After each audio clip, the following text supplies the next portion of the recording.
اعجاز دیکھنے والوں نے یوں بھی دیکھا کہ قرآن کے اندر 1000 آیتیں وعیدوں والی ہیں، 1000 آیتیں وعدوں والی ہیں، 1000 آیتوں میں امر ہے یہ کرو یہ کرو یہ کرو، 1000 آیتوں میں نہیں ہے یہ نہ کرو یہ نہ کرو، 1000 آیتوں میں قصص اور امثال ہے۔ اور اسی طرح فرمایا قرآن کا تقابل دیکھیے، 88 مرتبہ قرآن کے اندر ذکر آیا فرشتوں کا اور 88 مرتبہ ذکر آیا شیاطین کا، اس لیے کہ فرشتے خیر کے نمائندے ہیں اور شیاطین شر کے نمائندے ہیں۔ قرآن میں 145 مرتبہ موت کا ذکر آیا، 145 مرتبہ حیات کا ذکر آیا، اس لیے کہ موت و حیات بھی متقابل چیزیں ہیں۔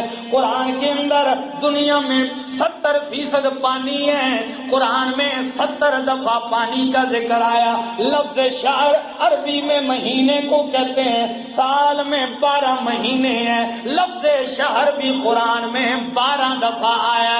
آسمان 7 ہیں، لفظ سما بھی قرآن میں 7 مقام پہ آیا ہے، 7 صورتوں میں آیا ہے۔ یہ قرآن کا اعجاز ہے۔ سال میں 365 دن ہوتے ہیں، قرآن میں لفظ یوم بھی 365 دفعہ آیا ہے۔ ہر لحاظ سے قرآن کو پرکھا گیا، اس کی کوئی کیا مثال پیش کر